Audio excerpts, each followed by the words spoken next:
안녕하세요. K입니다. 오늘 살펴볼 책은 미국 작가인 데이먼 자하리아데스의 절제할 용기입니다. 국일 미디어 출판사에서 발행한 책입니다. 최고의 승리는 자신을 극복하는 것이다. 철학자 플라톤의 말인데요. 공감하시나요? 사실 이 세상에 자기 마음대로 움직일 수 있는 대상은 자기 자신밖에 없잖아요. 다른 사람의 마음이나 행동은 내 권한 아래 있는 게 아니니까요. 그런데 참 씁쓸하게도 많은 경우에 나는 나 자신도 마음대로 다루지 못합니다.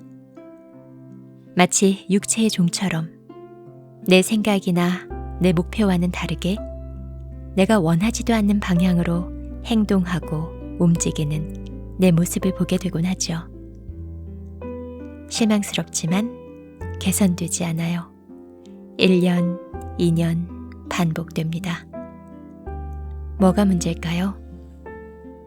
잘못된 방향의 행동을 멈추는 힘, 해야 할 일을 행하는 힘, 즉 자기 자신을 자기 마음대로 조절하는 힘, 그 힘의 근력이 부족하기 때문이 아닐까요? 작가 엘리 비젤은 궁극적으로 우리가 추구해야 할 힘은 자기 자신을 조절하는 힘이다 라고 말했습니다. 혹시 한 번이라도 내 자신을 좀 내 마음대로 조절할 수 있으면 좋겠다 란 생각을 해본 적이 있으시다면 이 책이 도움이 되실 수도 있을 것 같아요. 어떻게 하면 절제된 삶을 살 수 있는가에 대한 방법이 담겨 있는 실용서거든요. 이 책은 총 3부로 이루어져 있습니다. 1부는 절제라는 개념을 이해시키는 장이고요. 2부에는 절제력을 키우기 위한 방법이 10단계로 정리되어 있습니다. 그리고 3부는 절제력을 평생 유지하는 방법을 제시합니다. 그럼 먼저 1부, 이 책에 사용된 절제의 의미를 알아보겠습니다. 일반적으로 자기 통제 혹은 자제와 절제는 비슷한 의미로 받아들여지는데요. 그런데 작가는 이 두 가지가 서로 다른 거라고 설명합니다. 이제 제가 3문장씩 2번을 읽어드릴 텐데요. 이 문장 속의 행동이 절제인 건지 자기 통제에 해당하는 건지 한번 구분해 보시기 바랍니다. 1. 공부할 필요가 있을 때 비디오 게임을 멈춘다. 2. 다이어트 중일 때는 정크푸드를 먹지 않는다. 3. 누군가에게 화가 났을 때 험한 말을 하지 않고 참는다. 자, 이 행동들은 절제일까요? 자기 통제일까요? 네, 이 3문장은 자기 통제에 대한 내용입니다. 그럼 절제에 해당하는 다음 3문장을 들려드릴게요. 자기 통제와 뭐가 다른지 생각해 보시면 좋을 것 같아요. 1. 알림 시계의 스톱 버튼을 누르고 더 자고 싶지만 일어난다. 2. 텔레비전을 보고 싶지만 그 마음을 뒤로 하고 집안 청소를 한다. 3. 일을 때려치우고 싶지만 다시 생각해보고는 일을 지속한다. 네, 이 2가지가 뭐가 다른 것 같으세요? 여기에서 자기 통제는 행동을 멈추게 하는, 즉 참게 하는 힘이고, 절제는 참는 게 아니라 무언가를 실행하게 하는 힘인 거죠. 적극적인 힘인 겁니다. 그런데 절제에 대한 작가의 설명은 일반적으로 우리가 사용하는 절제라는 단어의 의미와는 조금 다른 것 같아서 저는 살짝 모호하게 느껴졌습니다. 그런데 책에 보니까 절제라고 번역된 한국어 단어 옆에 원문의 영어 단어가 표기되어 있더라고요. 셀프 디서플린인데요. 이 단어는 우리말로 절제만이 아니라 자기 훈련, 자기 관리로도 번역이 될 수 있잖아요. 그래서 저의 경우에는 이 책에서 절제라는 용어가 나올 때마다 자기 관리 능력이라는 의미도 함께 떠올리면서 읽었습니다. 네, 그럼 절제의 기본 개념이 실행하게 하는 힘이라는 건 알게 됐고요. 그럼 절제의 핵심은 무엇일까요? 작가는 이에 대해 설명하면서 스탠포드 대학교의 마시멜로 실험을 언급하는데요. 워낙 잘 알려진 실험이죠. 그런데 그 실험에 2차 실험이 또 있었더라고요. 1차 실험과 연결해서 함께 읽어드리겠습니다. 보상지연이란 미래에 더 큰 보상을 얻기 위해 지금의 보상을 기꺼이 포기하는 행위를 가리킨다. 이는 절제의 핵심 요소로 당신이 보상지연 능력을 기른다면 장기적인 목표를 더 쉽게 성취할 수 있다. 1972년 스탠포드 대학교에서 수행된 마시멜로 연구는 어린이들의 보상지연 능력과 그들이 커서 성공하는 것에 어떤 연관성이 있는지에 대한 통찰력을 제공했다. 연구진은 수십 명의 아이들에게 마시멜로를 하나씩 주고 다음 2가지 중에서 선택하도록 했다. 아이들은 마시멜로를 바로 먹을 수 있지만 15분 동안 기다렸다가 먹으면 그 보상으로 마시멜로 1개를 더 받을 수 있었다.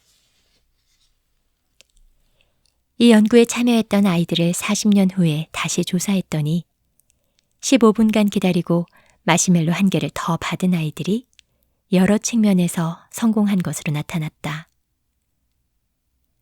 연구 결과에 따르면 보상에 대한 생각을 덜 하는 아이들이 오래 기다리는 것으로 나타났다. 반대로 보상에 대한 생각을 많이 하는 아이들은 잘 기다리지 못하는 경향이 컸다. 하지만 당시에는 왜 보상에 대한 생각을 많이 하는 아이들이 보상 지연에 어려움을 겪었는지에 대한 연구는 수행되지 않았다. 보상에 대해 자주 생각하는 것은 아이들이 보인 여러 양상 가운데 하나에 불과할 뿐이었다. 로체스터 대학교에서는 2012년에 마시멜로 연구의 후속 연구를 진행하였다. 이 연구는 불확실성이 아이들의 보상 지연 능력에 얼마나 영향을 끼치는지를 파악하기 위해 수행되었다. 연구진은 28명의 아이들을 모아 2개의 그룹으로 나누었다.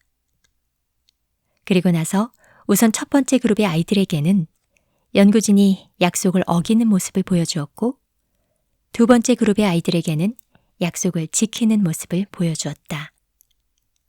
그 다음에 아이들에게 스탠포드 대학교의 마시멜로 연구와 동일한 연구를 시행했다.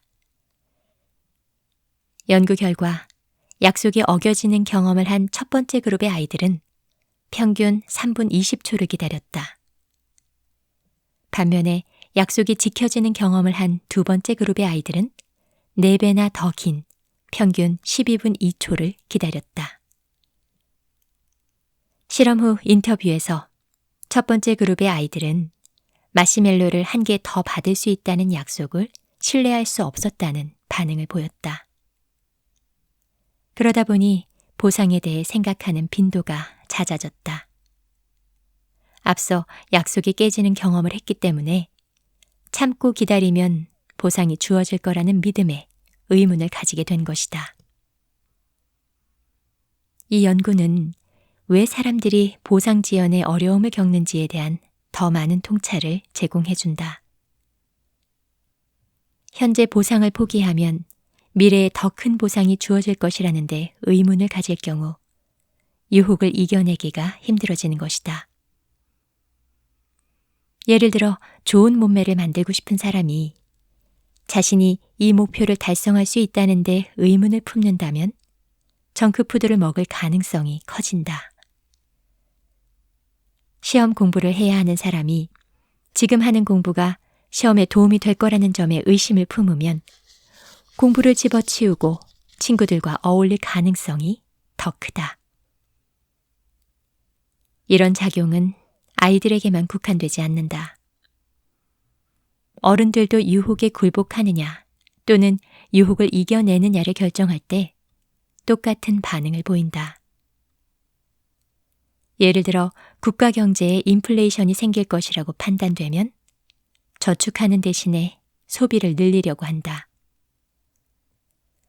보상 지연을 하는 데 있어 가장 큰 걸림돌은 불신이다.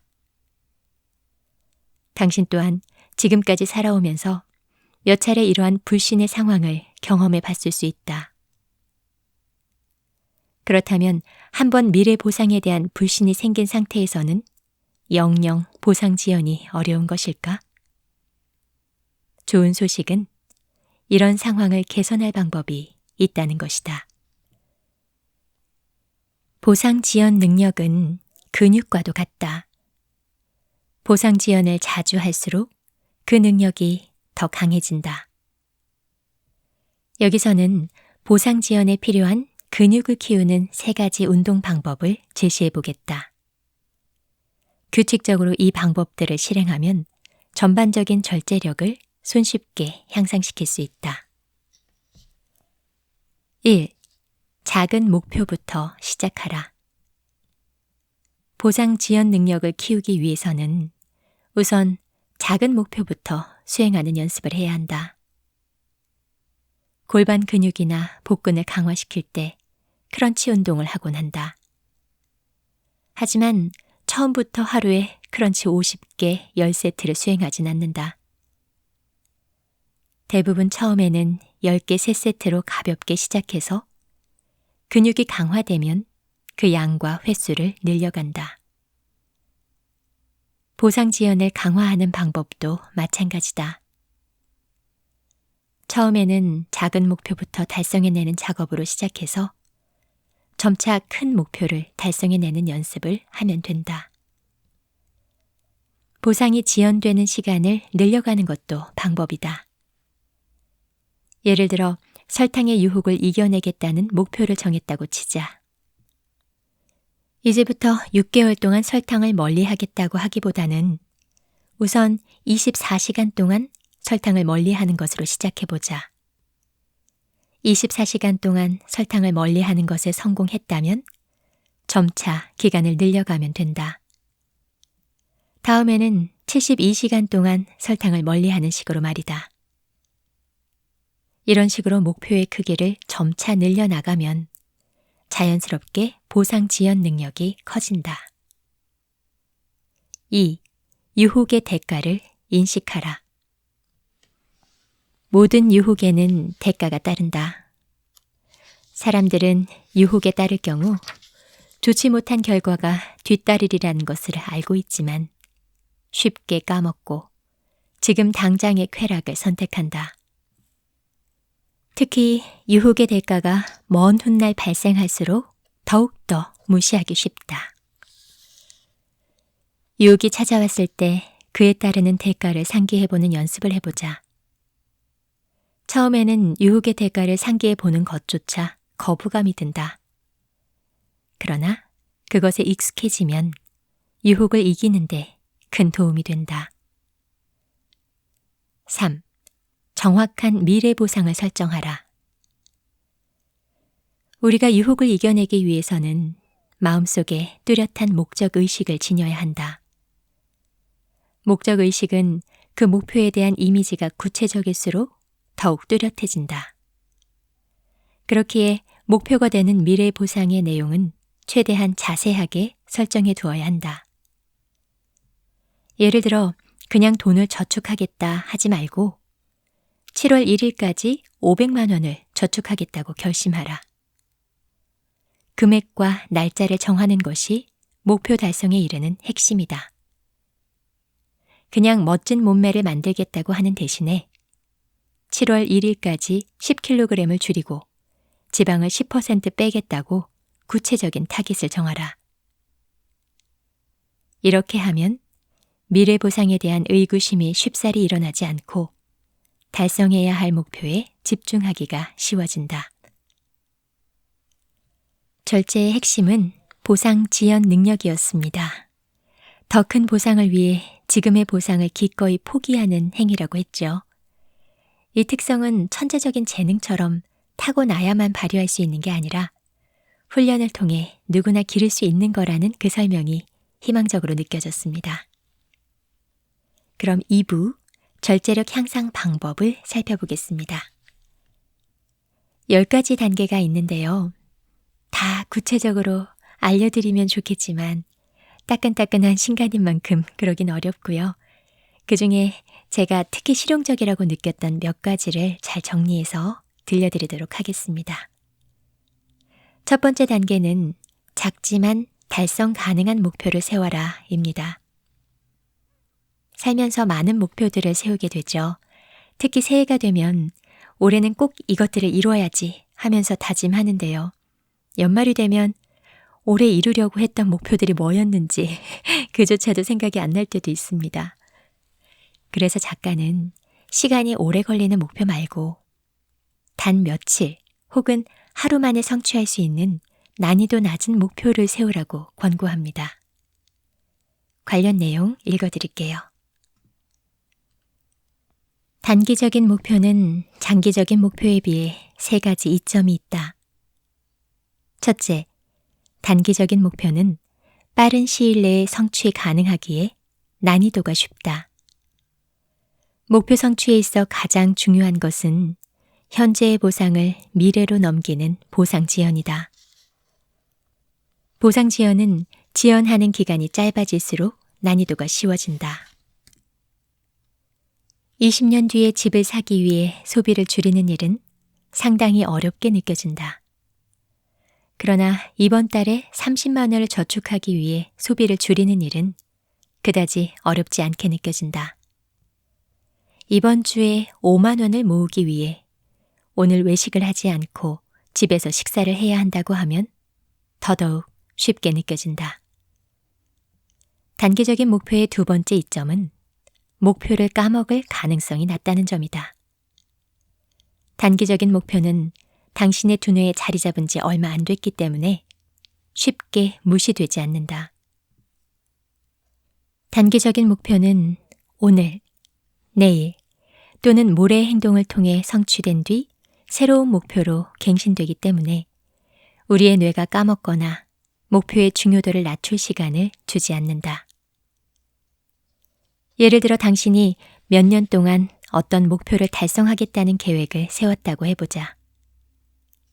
1년 뒤 혹은 2년 뒤에 당신은 그 목표를 까먹거나 그것이 별로 중요하지 않다고 여기게 될 수도 있다. 반면 여러 개의 단기적인 목표를 세우고 그것을 성취하길 반복하면 오랜 기간이 흘러도 목표의 중요도가 낮아지지 않는다. 단기적인 목표의 세 번째 이점은 빠른 피드백을 받을 수 있다는 점이다. 당신이 취한 행동이 목표 달성에 얼마나 기여했는지, 같은 시간 동안에 얼마나 효율적으로 전개되었는지를 파악하기가 용이하다. 이렇게 되면 오늘 내가 게으르게 행동할 경우 목표를 달성하는데 어떤 영향을 미치는지 더 확실히 알 수 있기 때문에 행동을 미룰 가능성이 적어진다. 예를 들어 당신이 10주 동안 10kg을 빼고 싶어 한다고 가정해보자. 몸무게를 빼기 위해 신경 써야 하는 일에는 식단의 종류, 섭취 칼로리 조절, 운동, 수분 보충, 수면 등등 아주 많다. 이때 당신이 10주에 한 번씩만 다이어트의 성패를 판가름한다면 각 요인에 대한 조절이 얼마나 효과적으로 이루어졌는지를 파악하기가 어렵다. 반면 당신이 매주 1kg씩 빼도록 단기적인 목표를 설정한다면 각 요인에 대한 조절이 어떻게 효과를 나타내는지 파악할 수 있는 기회가 더 많아진다. 이는 다이어트 방식에 대한 피드백으로 이어져 더 효율적인 목표 달성을 가능하게 한다. 단기적인 목표 설정의 가장 큰 이점은 그 목표를 달성함으로써 작은 성공을 성취할 수 있게 된다는 점이다.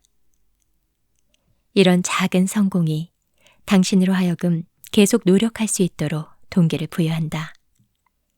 작은 성공을 경험해 두면 도중에 큰 어려움이 닥쳐도 헤쳐나갈 수 있는 힘을 갖게 된다. 다음 절제력 향상의 두 번째 단계는 성취도를 체계적으로 측정하라입니다. 성취도를 파악해야 하는 이유에 대한 설명 읽어드리겠습니다.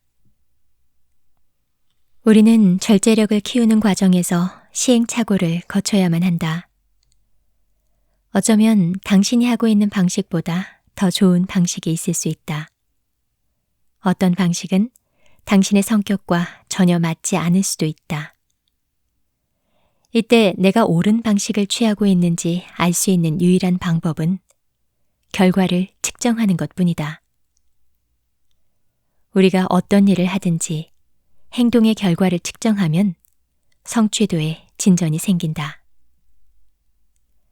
측정 결과가 더 좋게 나타난다면 옳은 방식을 취한 것이고, 더 나쁘게 나타난다면 틀린 방식을 취한 것이다.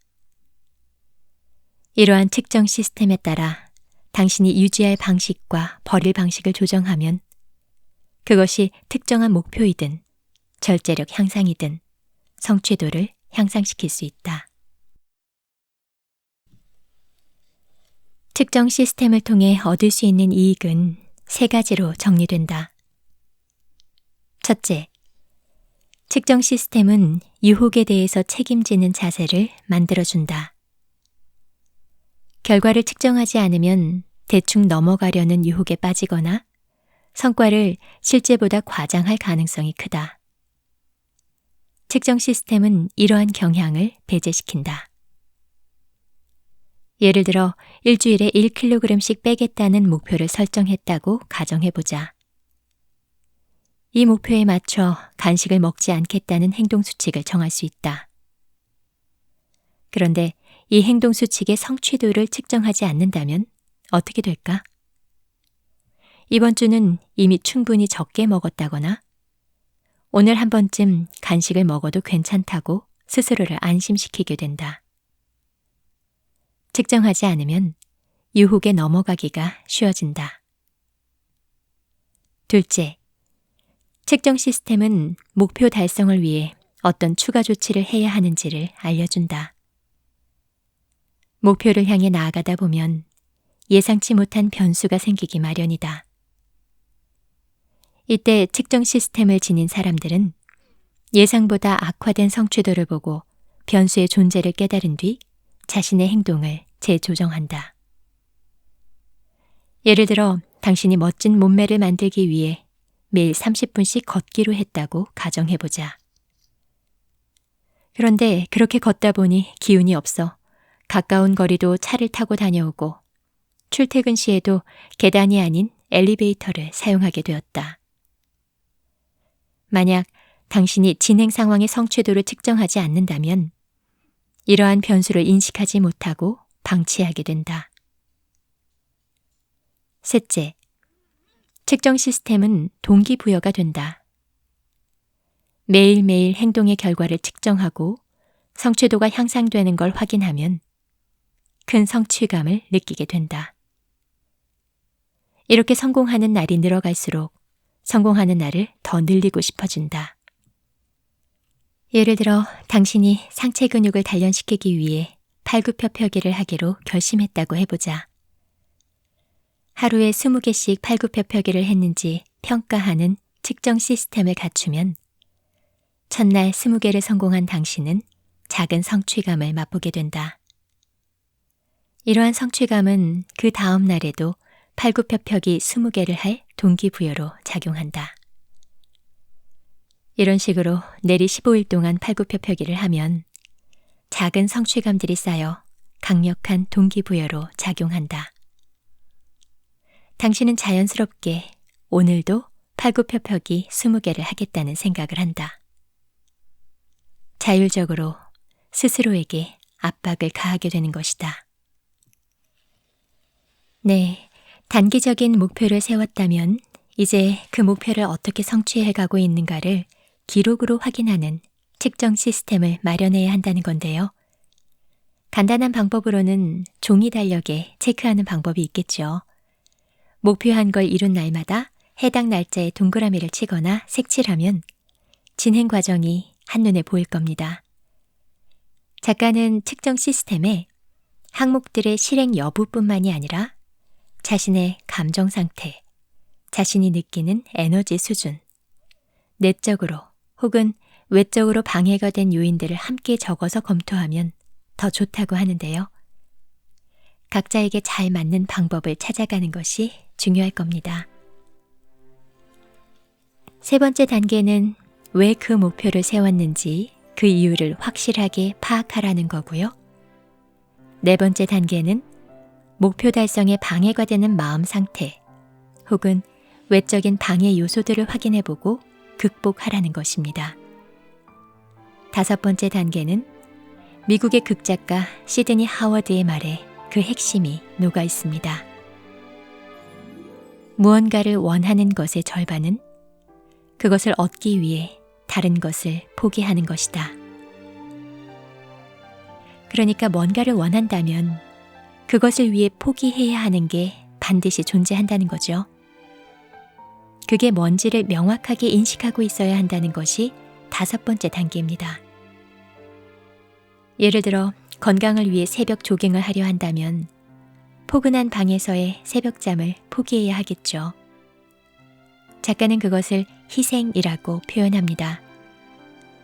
뭔가를 이루려면 그걸 위해 희생해야 할 것들이 어느 정도의 가치가 있는지, 손실이 얼마나 될지, 예상되는 희생의 양과 질을 명확히 해야 목표를 이뤄가는 동안 손해를 본다는 감정과 투쟁을 할 필요가 없을 거라고 말합니다.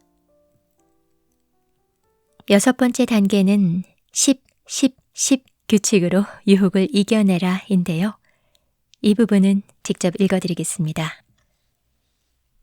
10, 10, 10 규칙은 이성을 활용해서 감정을 누그러뜨리는 방법으로 감정에 휩쓸려 결정을 내려버리는 문제를 해결할 수 있다. 지금부터 이 규칙이 어떻게 작동하는지를 설명해 보겠다. 충동이나 유혹에 굴복할 것인지 아니면 당신의 계획을 그대로 추진해 나갈 것인지를 결정해야 할 때 다음과 같은 세 가지 질문을 스스로에게 던져보라. 1. 10분 후에는 내 결정을 어떻게 느끼게 될까?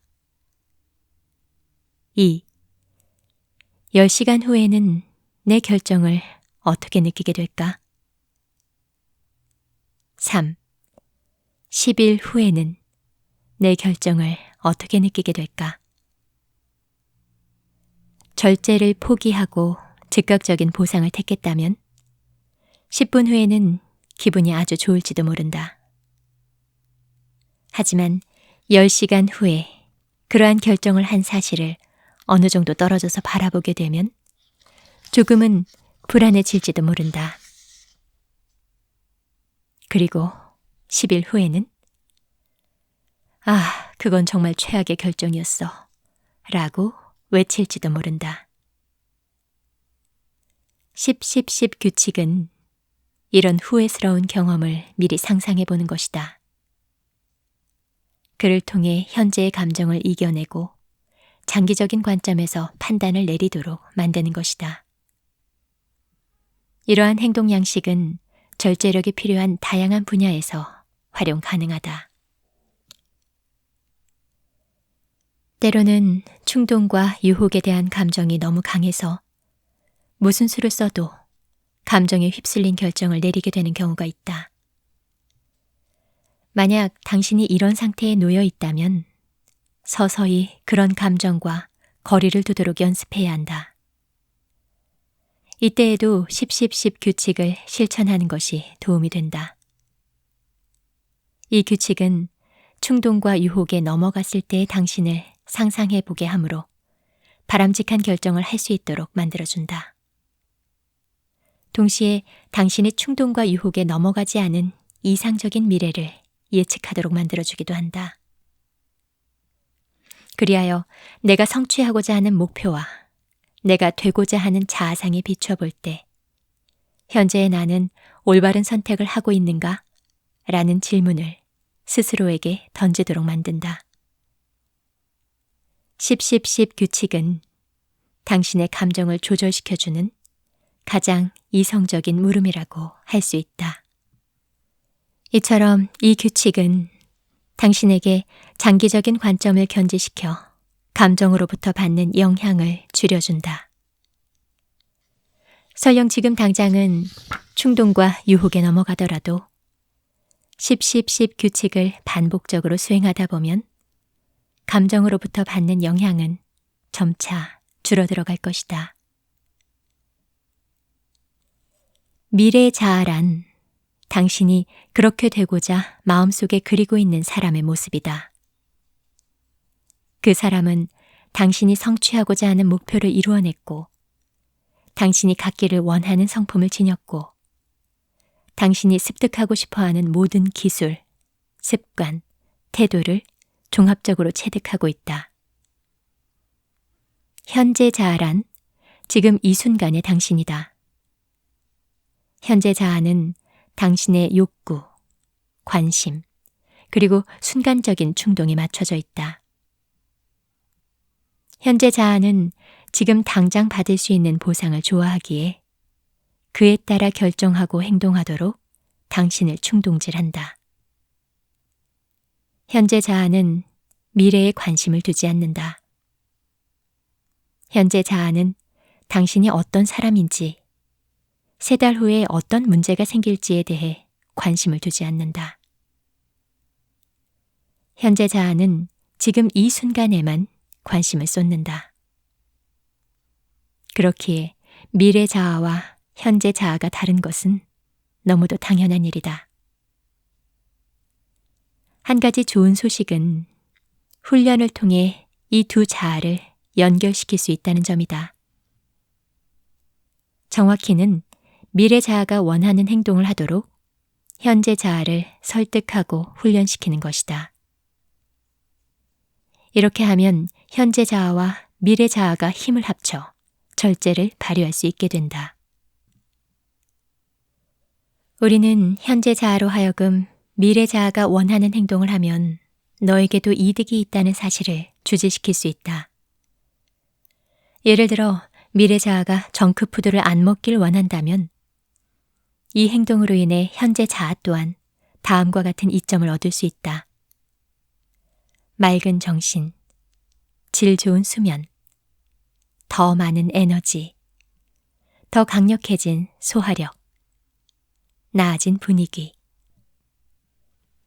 위의 이점들은 정크푸드를 안 먹으면 얻을 수 있는 보상의 일종이다. 다만 즉각적으로 얻을 수 있다는 특징이 있다.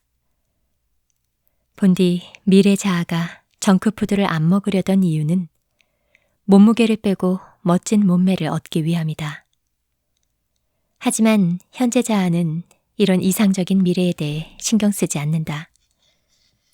현재 자아는 그래서 지금 당장 내가 얻는 게 뭔데?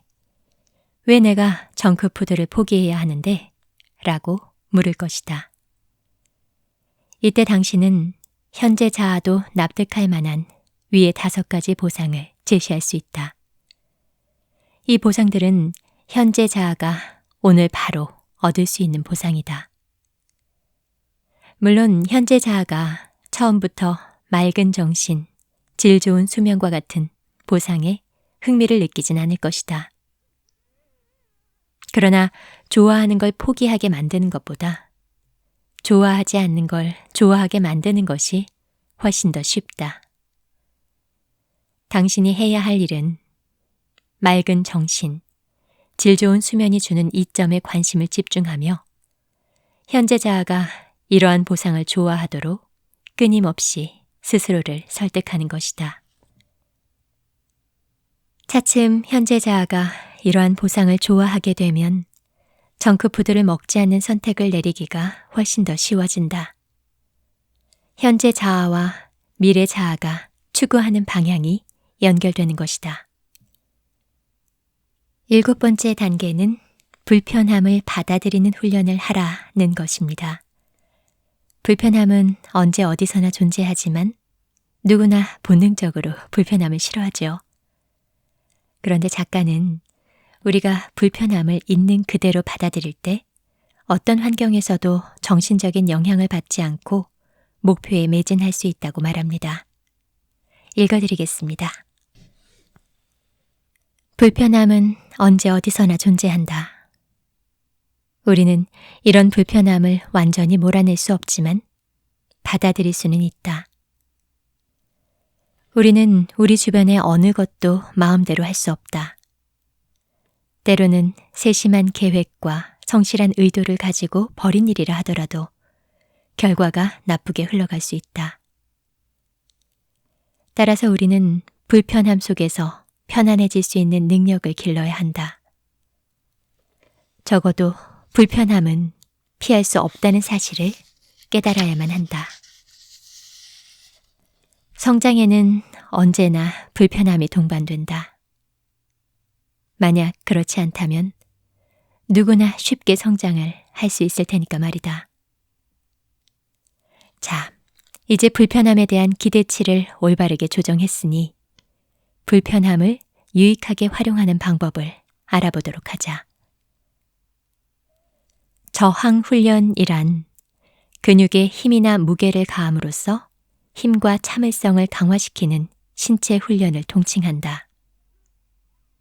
역기를 드는 것이 대표적인 예다. 역기의 무게가 당신의 이두박근 안에 있는 근육 섬유의 수축에 저항을 건다. 이런 과정을 반복하게 되면 근육이 단단해지게 된다.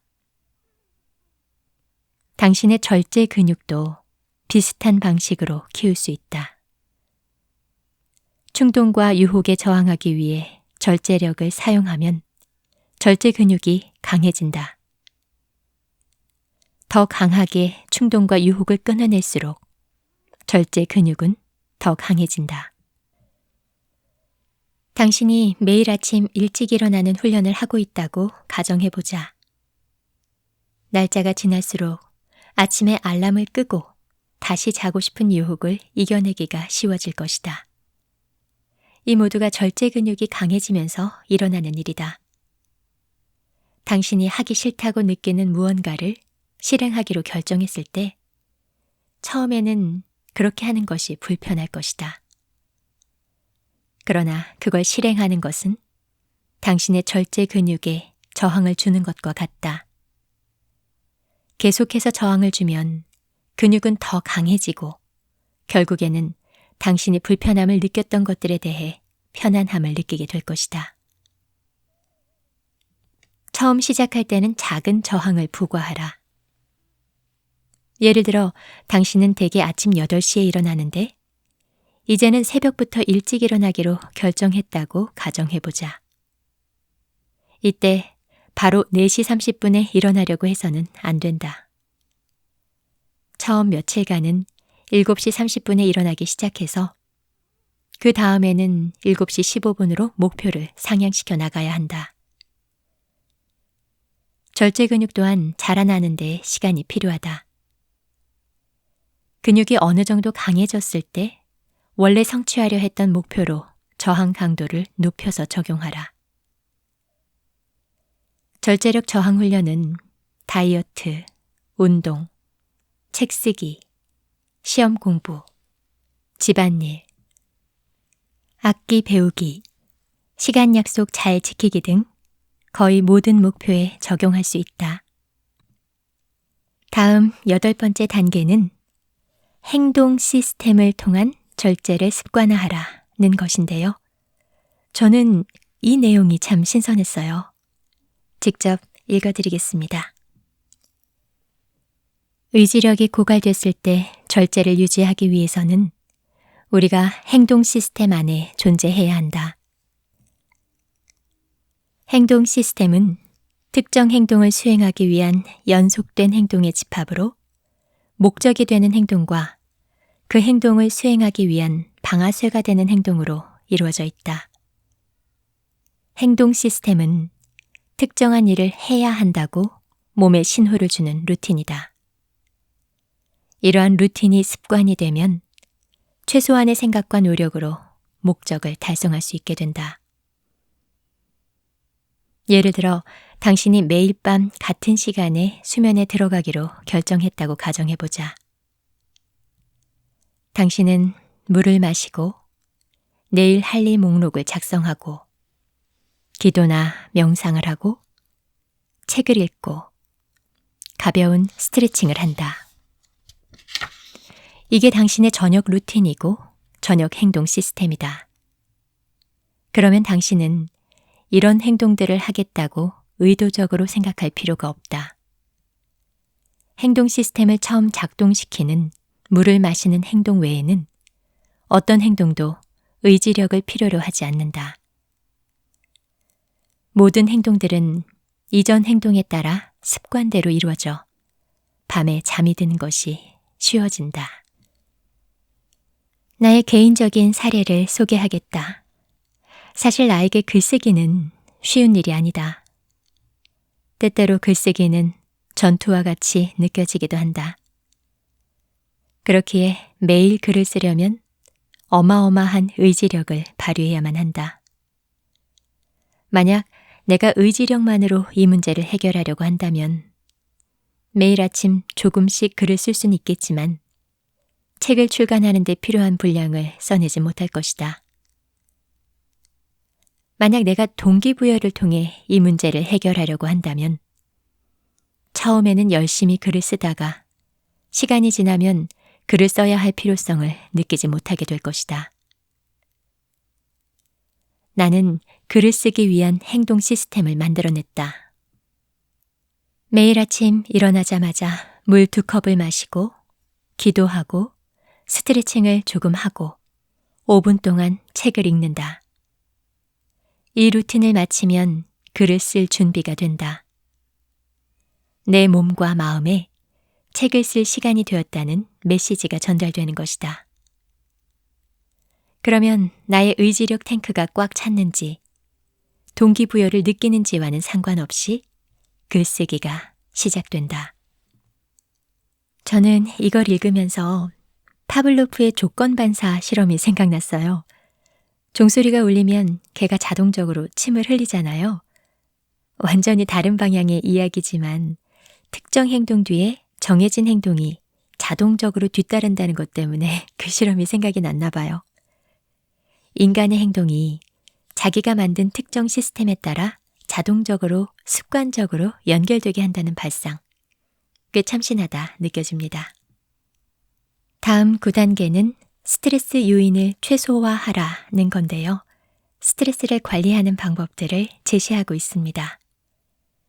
마지막 10단계는 시행착오를 겪어도 자책하지 말라입니다. 절제력 향상을 위한 팁 몇 가지도 더 적혀 있는데 그 중에 하나는 책임감을 키워줄 파트너를 찾는 것입니다. 측정 시스템에 다른 사람을 끌어들이라는 것이죠. 다른 사람에게 자기가 어떤 목표를 갖고 있고 그걸 이루기 위해 어떤 계획을 갖고 있는지를 설명하고 자신을 점검해달라고 요청하는 거죠. 저는 이걸 보면서 구독자님들과 측정 시스템 점검을 같이 해봐도 좋겠다 하는 생각이 들었습니다. 이 영상의 댓글로 어떤 단기적인 목표를 갖고 있는지를 적고 그걸 이루기 위해서 무엇을 할 것인지를 적는 거예요. 몇 월 며칠까지 무엇을 할 것이다를 적고 그 날에 댓글로 수행했는지 못했는지를 또 적는 거죠. 이 영상의 구독자님들께서 서로 측정 시스템의 파트너가 되어주시는 겁니다. 그런데 이 말을 하면서도 제 채널은 시작된 지 얼마 안 돼서이기도 하겠지만 댓글이 많은 편이 아니라 아무도 호응 안 해주실지도 모른다는 막연한 불안감이 있습니다. 하지만 그래도 괜찮습니다. 저는 이따 댓글로 단기 목표를 적을 거니까요. 제가 지키는지 못 지키는지만이라도 점검해 주셔도 감사하겠습니다. 네, 데이먼 자하리아데스의 절제할 용기. 이 책은 실용서입니다. 절제력 향상 방법을 알려주고 연습을 해보게 하는 책이기 때문에 읽기만 하고 적용을 안 하면 읽을 가치가 없었던 책이 되어버립니다. 저는 오늘 단기 목표를 세워보고 개인적인 측정 시스템을 만들어보고 10-10-10 규칙을 떠올려보고 저만의 행동 시스템을 만들어보려 합니다. 여러분께도 이 영상을 들은 시간이 가치가 있는 결과를 만들어내는 좋은 시간이 되셨으면 좋겠네요. 그럼 저는 이만 인사드리겠습니다. 좋은 하루, 좋은 밤 되세요. 구독과 좋아요는 콘텐츠 제작을 지속하는 데 큰 힘이 됩니다.